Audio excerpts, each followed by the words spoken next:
You know, at the heart of every mystery, you've got the yellow tape, the flashing lights, and a story just waiting to be told. But this story isn't written down in words. Nope, it's written in fingerprints, in fibers, in all the tiny fragments left behind. So, let's dive right into this hidden world of crime scene science. So, just imagine for a second. You're faced with this complete chaos. It's like a puzzle with 1,000 scattered pieces, but there's no picture on the box to guide you. I mean, how on earth do you even begin to solve something like that? Well, I'll tell you this much. It isn't guesswork. It's a really rigorous, methodical process, and we're about to break it all down.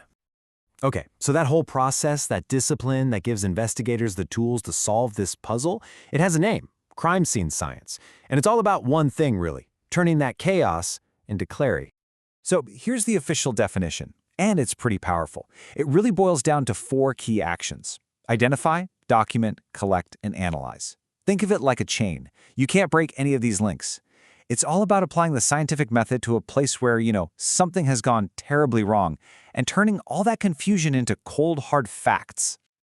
At the end of the day, all of that intense scientific work, it's all about answering these 3 fundamental questions. How did this happen? When did it happen? And of course, the big one. Who did it? Every single piece of evidence is a potential key to unlocking one of those answers.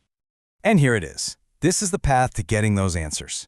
Think of it as the investigator's roadmap or their playbook. They follow these 5 steps every single time. It's their scientific method for finding the truth, a totally structured approach that makes sure absolutely nothing gets missed. So let's start at the beginning, shall I? All right, so those first few steps on the roadmap, they are all about one thing: preservation. I mean, think about it. You can't read a story if someone's already smudged and torn the pages, right? A crime scene is like a super delicate manuscript, and the #1 job is to protect it.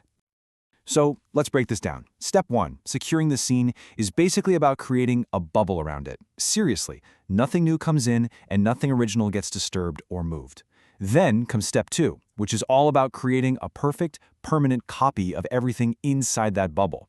We're talking photos, sketches, super detailed notes. They're capturing a snapshot in time, a totally unbiased record, before a single piece of evidence is even touched. Okay, now we're getting to the real heart of it. There's this super famous phrase in forensics. You may have heard it: every contact leaves a trace. It's actually called Locard's exchange principle, and it's the guiding philosophy for everything that happens next. It basically means that anyone who enters a scene takes a little bit of it with them and leaves a little bit of themselves behind. It's time to start finding those traces. And that brings us to step 3, collection. So investigators are done just observing. Now they're getting hands-on, carefully and methodically gathering up all those physical traces, the things that are going to speak for the victim and tell the story of what happened. Traces like a fingerprint on a piece of glass. Yeah. It sounds classic, but it is incredibly powerful. The little loops and whorls on your fingers, they're formed before you're even born and stay the same your entire life. What's crazy is that not even identical twins have the same fingerprints. It's like a personal signature, just silently left behind. Or maybe a single fiber on the floor. I know, it sounds like nothing, right? But it can be a direct link. Was it wool, cotton, something synthetic? The dye used in a specific brand of jacket can be so unique that finding one of those fibers can be as powerful as a confession. It's wild. Or even just one tiny drop of blood. This is pretty much the holy grail of modern forensics. Why? Because a single drop contains a person's entire genetic blueprint, their DNA. It doesn't just tell us who was there. It can place a specific person at that exact spot with a probability so high it's almost impossible to argue with. So yeah, these are the puzzle pieces. But look, all those puzzle pieces are pretty much meaningless until someone can figure out what they are.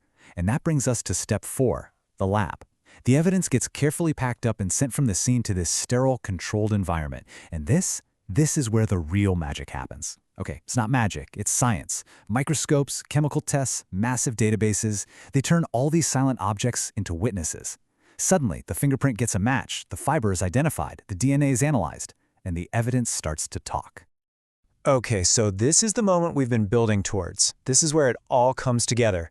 You've got all the data from the lab, all the documentation from the scene, and now it's time to transform all that raw evidence into a story that actually makes sense. And that's step 5, reconstruction. What investigators do now is use every piece of evidence to build a logical sequence of events. The position of a body, the path of a bullet, where a footprint was found, all of it helps build a timeline. It helps answer not just what happened, but the crucial how and when. And this right here is probably the most important thing to remember.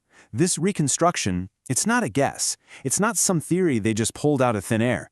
It is a story built brick by brick, and every single one of those bricks is a piece of scientifically proven physical evidence. It's the story that the scene itself has been telling all along. So when you think about it, a crime scene isn't just a place of chaos after all. It's a library of facts. It's a silent witness. It tells a complete, totally unbiased story to anyone who knows how to listen. And the science? Well, that's what gives us the ability to hear that story. The only question left is, are we listening?